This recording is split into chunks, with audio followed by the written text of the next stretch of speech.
Yeah, Mad Panic Gaming!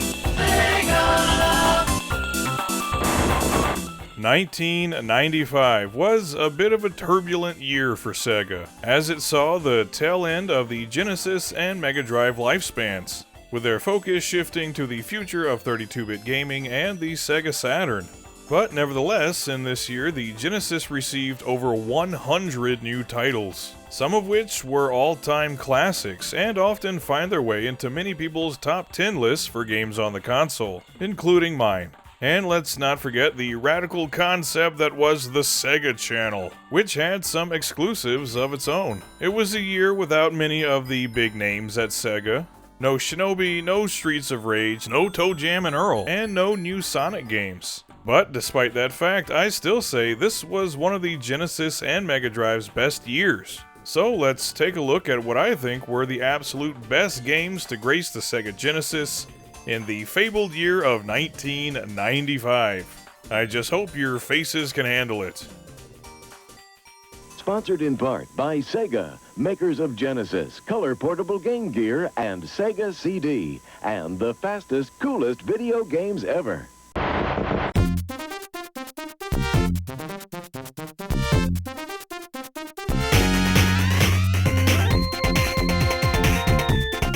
First up, we have one of the better platformers on the Genesis, but sadly, a game that was largely overlooked at the time, and that is Ristar, which was developed and published by Sega, and I suppose the character was meant to be another potential Sega mascot. But unfortunately, he was one and done, and I honestly don't think I ever saw a single advertisement for this game, or even knew it existed as a kid, and that's a real shame, because Ristar is a fantastic game, combining some outstanding graphics and sound with fun and simple gameplay.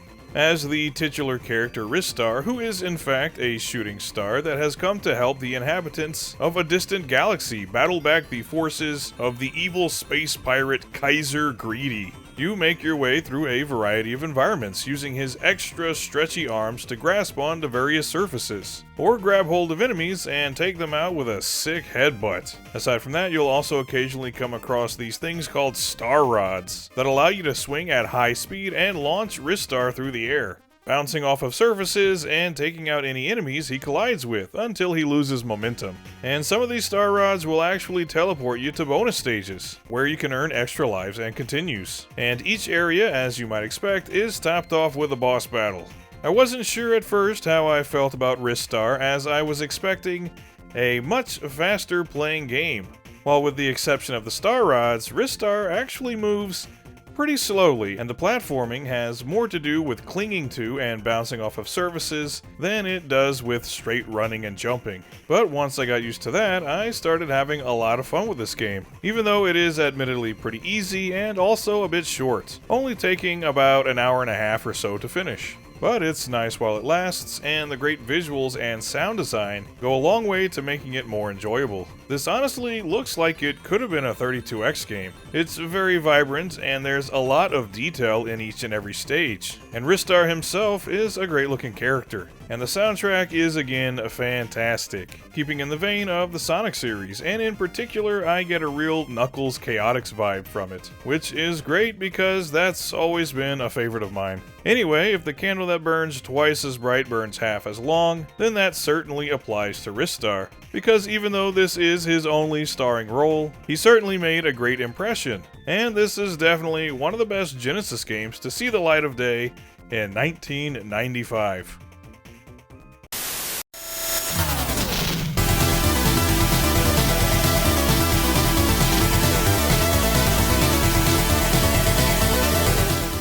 Next up, a game that never actually got a physical release in North America, but it did make its way over as part of the Sega Channel, and that is the one and only Alien Soldier, which was published by Sega and developed by Treasure, who had already made quite the impact on the Genesis with the amazing Gunstar Heroes. And Alien Soldier follows in that game's footsteps, being a high-intensity run-and-gun with a huge variety of weapons, but differs from its predecessor in that it focuses much more on epic boss battles, and the stages in between serve as more of a rest period than anything else.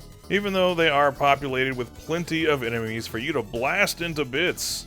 They are very short, with 25 stages in total and 26 boss battles, which is just ludicrous. And there are only 2 difficulty settings to choose from: super easy and super hard, with the main difference being that in super hard mode you have limited continues and no access to passwords, so you'll need to clear it in one sitting, which can be a bit of a tall order as the game can get pretty damn tough, especially during its latter half. As the very cool Epsilon Eagle, you blast the hell out of everything in sight, with 6 different destructive weapons, 4 of which you can equip at one time and swap between on the fly.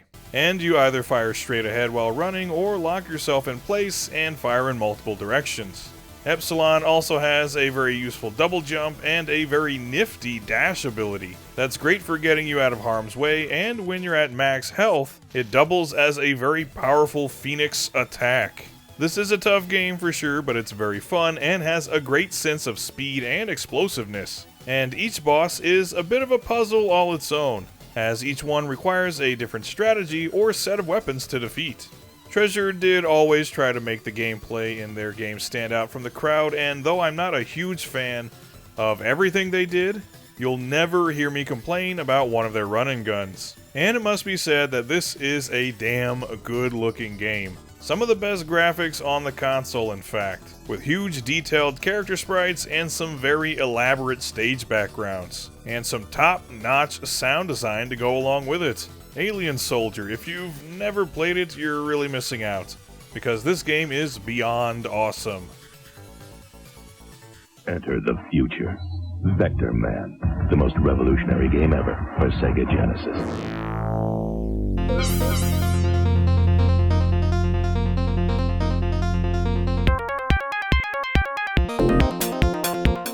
Next up, a game that was made in an effort to keep interest in the Sega Genesis alive, and show that the old girl still had some tricks up her sleeve.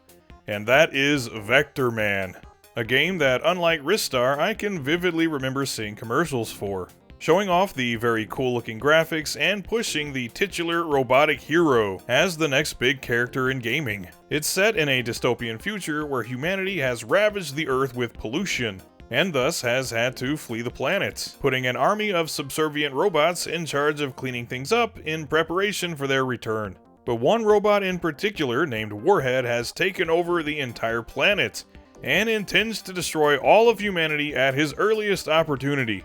So it's up to Vectorman to bring down Warhead and save the human race, even though we ruin the planet. Thanks, Vectorman. This is another action platformer, but at times feels more like a straight-up run-and-gun, especially some of the boss battles, which require you to blast away while dipping and dodging incoming attacks. The basic goal of each stage is simply to get from point A to point B while taking out a variety of enemies along the way. But in Vectorman, the stages are quite large and offer a lot in the way of exploration, which actually reminds me a bit of the stage layouts in the Earthworm Jim games, often rewarding your willingness to slow down and explore each little nook and cranny of a stage with some cool power-ups, either increasing Vectorman's attack strength or granting him limited access to more powerful and useful weapons, such as bombs and drills. He can even occasionally transform into an actual bomb to cause some serious damage. And between the side-scrolling stages, there are also a number of vertically scrolling stages, where Vectorman changes his form into a variety of things, like a train, a spinning top kind of thing, and perhaps strangest of all, he even has a frog form. Regardless of what perspective a stage takes though, they're all really fun, offering up some solid platforming with smooth controls and plenty of action. And the game moves along at a fairly brisk pace, giving you a myriad of enemies to blast and items to collect. So thankfully, Vectorman is more than just cool visuals, it's also got it where it counts. Though you can't deny that for a Genesis game, Vectorman looks fantastic, going for a pre-rendered 3D look that immediately drew comparisons to DK Country, which is fair. But Vectorman definitely has a style and a vibe all its own, complemented with some great music that makes the best use of the Genesis sound chip, going for a futuristic, gritty techno sound, which is very fitting. This is another one of those games that's almost emblematic of late-era Sega Genesis. with slick graphics and sound design and a cool character that packed a bit of attitude. It's very 90s, and I love it. And this is undoubtedly one of the best Genesis games to hit shelves in 1995.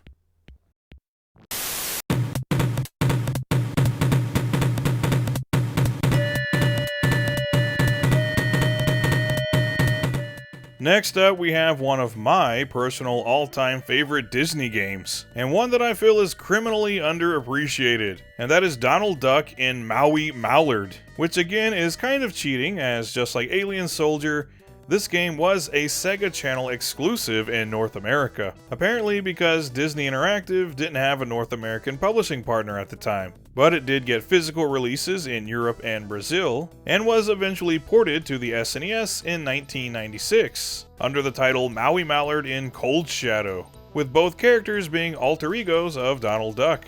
While he's visiting an unnamed tropical island, the sacred idol of Shaboom Shaboom, the island's protector spirit, is stolen. So it falls on the shoulders of Maui Mallard to recover the idol before the island is completely destroyed. This is a fairly straightforward action platformer, with some big levels featuring lots of hidden areas and secrets, and it rewards thorough exploration with lots of bonus items, health pickups, and weapons, which I guess was just the style at the time, similar to Earthworm Jim, Boogerman, and the aforementioned Vectorman.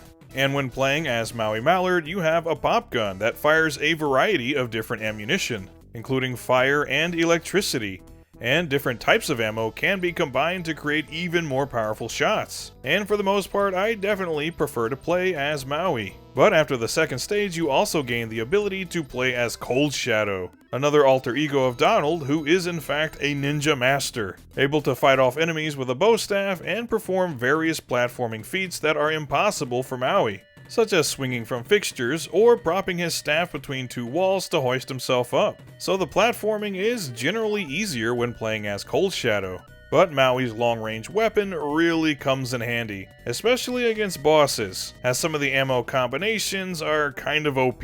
But overall, regardless of which persona you're playing as, this is a supremely fun platformer that offers up a bit of variety and just enough challenge to keep things interesting. And it fits right in with some of the other great Disney games from around this time, such as Aladdin, Mickey Mania, and a couple more we'll take a look at in a bit. Also, just like those games, Maui Mallard features some fantastic visuals and character animations, maintaining a hand-drawn look for Donald and all the various enemies you encounter. And I absolutely love the color palette used here, especially some of the backgrounds, which really capture the look of a dimly lit and mysterious island jungle, which meshes perfectly with the jazzy, laid-back soundtrack.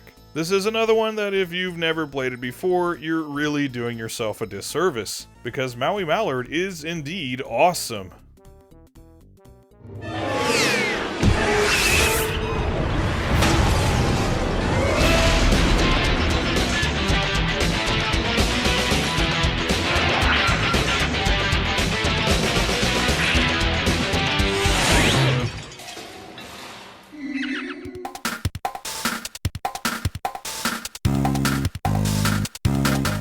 Next up, the game based on one of my personal favorite Disney movies, and that's Toy Story, which was once again published by Disney Interactive themselves, but was developed by Traveler's Tales, who pretty much always made some great games. And at the time, Toy Story was a very groundbreaking movie, being the first animated film made entirely with 3D computer animation. So the biggest challenge was to make a game on 16-bit hardware that was able to mimic what at the time were amazing visual effects.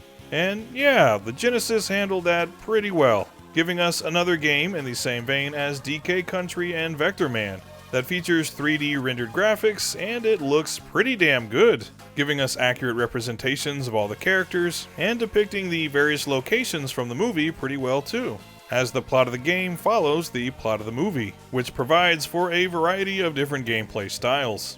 For the most part, it's a platformer where you play as Woody, and each stage gives you a different objective to achieve, whether that be helping the toys get back to their hiding spots, racing to the finish line against Buzz, or simply making it from point A to point B while dodging obstacles and collecting point bonuses. And sprinkled in are a couple of boss fights with Buzz. But there's way more to Toy Story than just platforming, including some auto-scrolling stages on Rex and that weird skateboard thing at Sid's house. Some isometric driving stages where you control RC, a third-person view driving stage which is especially visually impressive considering the hardware limitations, or perhaps even more impressive than that, a first-person stage where you navigate your way through the claw machine at Pizza Planet. And this is what makes Toy Story so enjoyable. If it was just another platformer, then it would still be pretty good. But throw in all of these different gameplay styles and that makes it even better. It keeps things fresh and helps to better tell the story, which is also helped along by cutscenes between stages that feature stills from the movie. And in 1995, for a 16-bit game at least, this was just about as impressive as games got in terms of visual presentation. And the soundtrack did a pretty good job of converting the music from the movie into some decent chiptunes, while also including plenty of enjoyable original music as well. There's also an SNES version of this game, which is pretty good too, but on the whole the Genesis game is just a bit better, with tighter controls and even a stage that's missing from its Nintendo counterpart. And it's certainly a highlight of the Genesis's 1995 lineup.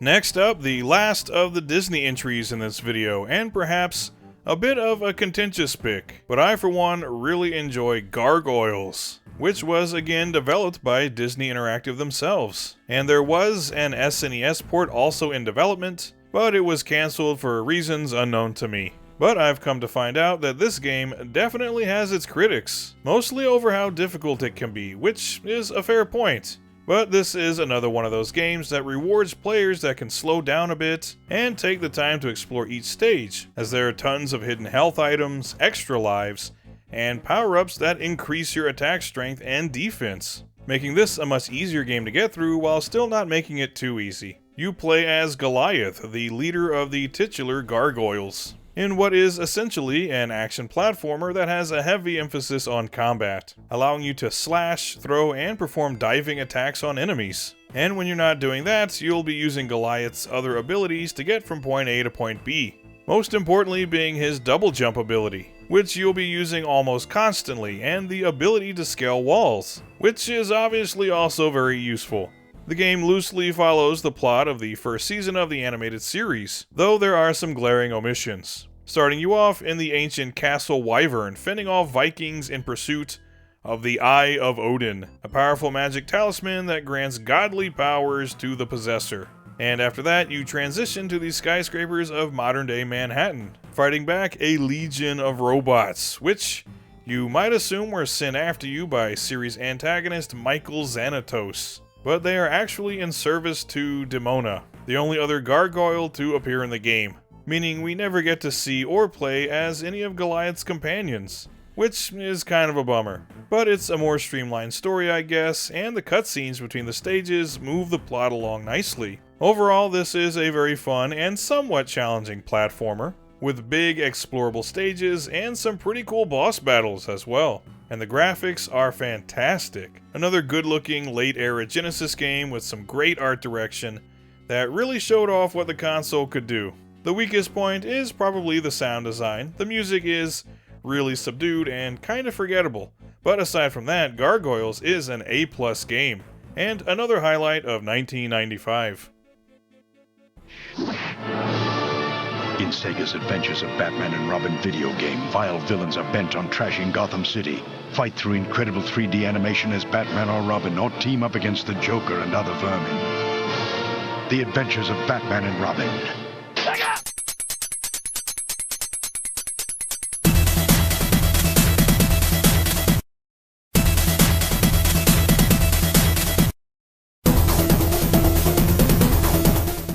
Next up, we begin the superhero section of the video, as 1995 gave us some especially awesome comic book and cartoon-inspired games. And we start off with the Adventures of Batman and Robin, which, despite having the same title as an SNES game released in 1994, the two couldn't be any more different. Where that game is more of a beat-em-up action platforming hybrid, the Genesis game is a straight-up run-and-gun, and it's 100% balls-to-the-wall white-knuckle action from start to finish, which is somewhat counterintuitive, as when you think of Batman, especially the Batman from the animated series, you think of a more methodical character that uses violence as a last resort. So in that case, the SNES game is a better Batman game. But for pure fun and excitement, this one just can't be beat. Batman has a variety of weapons he can throw at enemies that you can swap between by picking up different colored icons. And by repeatedly picking up the same color, you exponentially increase your attack strength, which is crucial because this game throws a ton of enemies at you all the time, all at once. So taking them out as quickly as possible is paramount. And when enemies get just a little too close, Batman will resort to melee attacks to take them out. And lastly, you have a double jump, which also performs a flying kick attack, which also comes in very handy.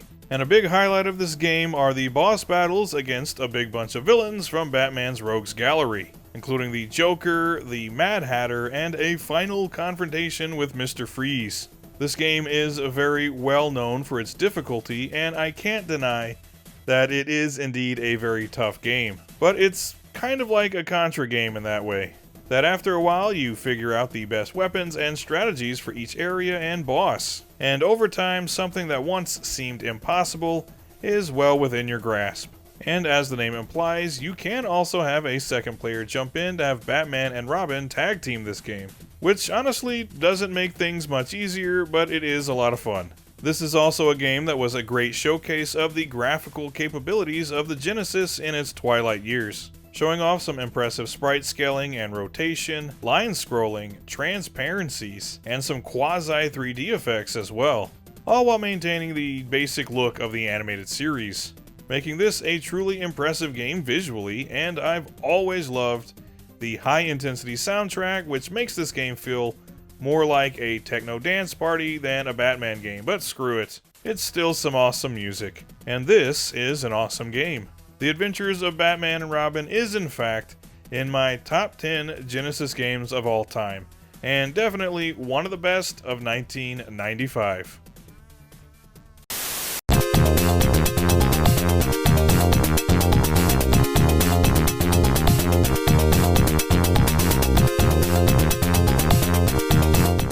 Next up, we venture away from DC and over to Marvel with The Punisher, which is of course based on the Capcom arcade beat-em-up of the same name, but actually wasn't developed by them, instead being passed along to Sculptured Software, who had a ton of games under their belt, with some of them being really good and others not so much. But I have to say that they did a fantastic job when porting this game over, because aside from the obvious graphical downgrade, Genesis Punisher keeps the gameplay of the arcade original more or less intact. It's a straightforward beat-em-up in the same vein as other Capcom classics like Final Fight and Captain Commando, and it gives you the choice of playing as either the Punisher himself or as Nick Fury, which is pretty cool. Or better yet, you can have them team up for some co-op action. The Punisher doesn't exactly reinvent the beat-em-up wheel, but it is a well-designed game. And a somewhat unique aspect is the sheer multitude of weapons you can employ,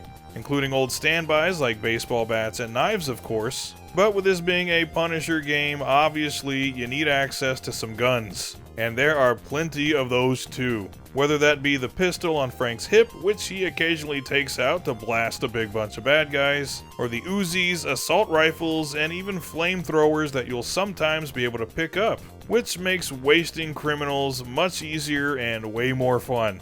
The game even gives you a limited supply of grenades that you can use to annihilate pretty much everything on screen, and these work especially well against the many bosses you'll face, such as Bushwhacker, Bonebreaker, and of course the Kingpin.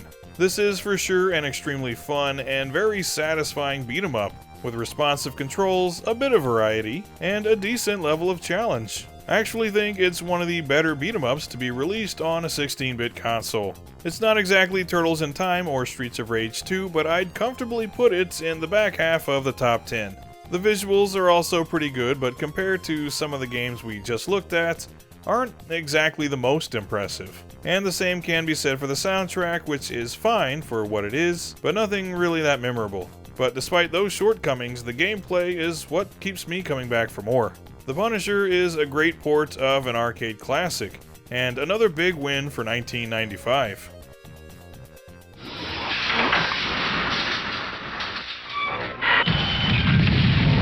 Magneto has arrived. Only in X-Men 2 for Sega Genesis. Now 2 can play the most mutant heroes. And Magneto. Sega!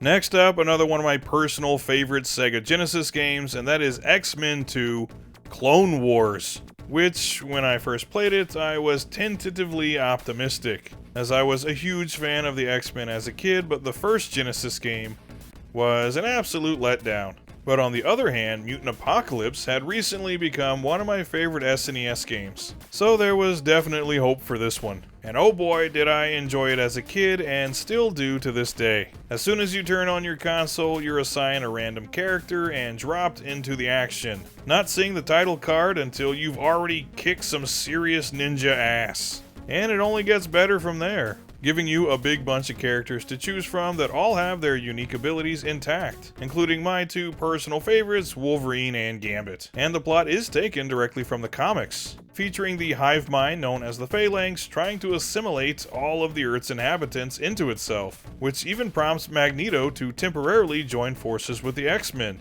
meaning that for the first time ever, you could actually play as the Master of Magnetism himself. And he is an absolute killing machine in this game, being able to fly and shoot magnetic blasts. It almost feels like cheating when you're playing as him, honestly. But every character has their merits, and they're all fun to play as. A huge improvement over the first game, aside from, everything about it, is that in Clone Wars you have unlimited access to each character's mutant powers, which is exactly how it should be. And the only limitation is that your powers are a bit weaker when your health isn't full. And that's perfectly acceptable because this is one hell of a fun game that again offers up a bit of variety with half a dozen playable characters, a bunch of boss battles against villains from the comics, different objectives to complete in different stages, a fair level of challenge, and some solid controls. It even allows for some two-player co-op, which is admittedly kind of difficult to get the hang of in a platformer like this, but is still pretty cool. On top of that, this is another great looking game, leaps and bounds better than its predecessor, showing off some detailed environments, great character designs, and some really cool visual effects. The music is also pretty good, but nothing too mind-blowing, but again, this is a game that for me is all about the gameplay, and it was so nice to finally get an X-Men game on the Genesis that did the source material justice, making this a personal favorite of mine and one of the better Genesis titles from 1995.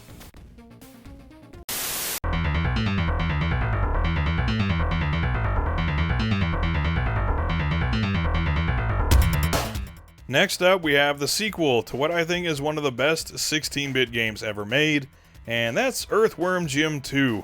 And if you saw my best SNES games of 1995 video, which, if you haven't, you totally should, you might recall that I also included this game in that list, and mentioned that I actually favor it over the Genesis version.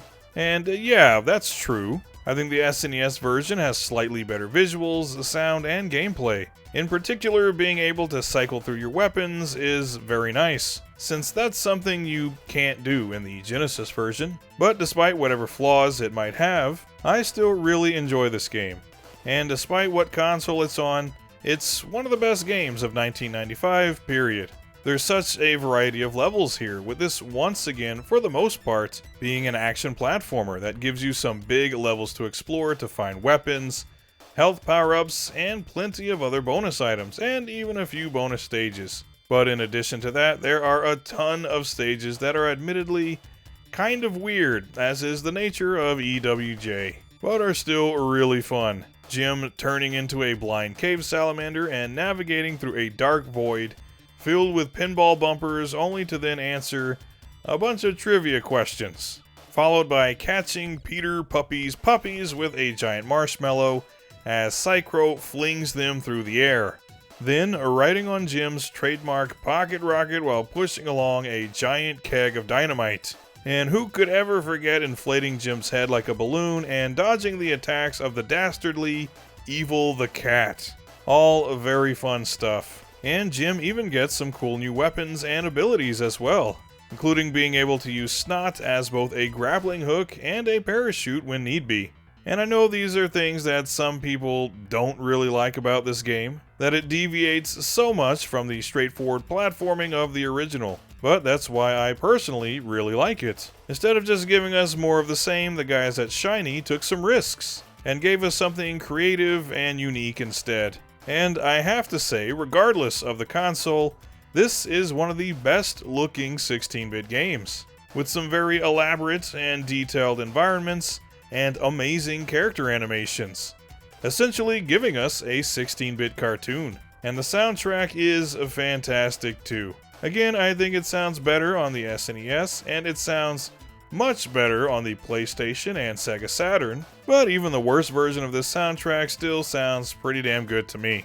Earthworm Jim was one of the best games to come out of 1994, and its sequel is one of the best of 1995. In short, it's awesome. So you want to live in a comic book? Greetings, puny mortals! Welcome to the Comix Zone. Slay fiendish villains that get drawn back in page by hellish page. You'll feel right at home. From the darkness of the oven, the slain beast. We will live another day. Comix Zone, only for Sega Genesis.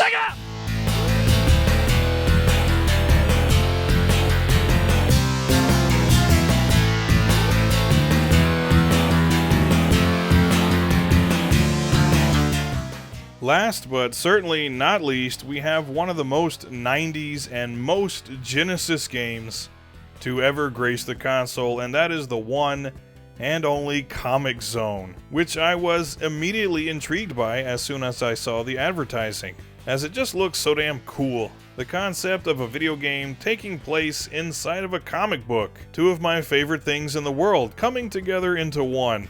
That was all it took to pique my interest. And it's telling that this is one of the handful of games developed by Sega Technical Institute, which brought together some seriously talented American and Japanese game designers and artists, including former Atari standout Mark Cerny and Sonic Team's Yuji Naka. And the games they worked on always had a cool and unique vibe, with this being my favorite of the games to come out of STI before they shut down in 1996. Comix Zone tells the story of Sketch Turner, a comic book artist that has been sucked into the pages of his own creation by the evil Professor Mortus, who apparently will be able to enter the real world and do some serious damage once Sketch is dead, ergo why he's drawing so many enemies in your path. Comix Zone is a unique game in that it combines a beat-em-up with a platformer, and gives you a few puzzles to solve as well, oftentimes requiring you to use a variety of items and interact with objects in each stage. And the stages themselves offer a variety of paths through them, but ultimately you'll need to kick some ass with your fists, feet, and eventually the ability to transform into Super Sketch to perform a super-powered attack that levels pretty much anything in your way. This is definitely a very fun game, but at first it is a bit frustrating, as it's very easy to take damage, even if it's from just hitting an object, which you are required to do. And there are no extra lives or continues to fall back on when you die, presumably because this is an admittedly very short game, but it does take some time to figure out the best course to take in each stage. But once you've got your bearings, it is great fun burning your way through this one. But there's no doubt that the visuals and style of this game were its main selling points back in the day. Fighting your way from one comic panel to the next, beating up enemies that are literally drawn in your path, pages turning as you progress from one area to the next, it's all really cool and shows off a level of creativity and originality that you don't see all that often in video games. In short, I love the look of this game.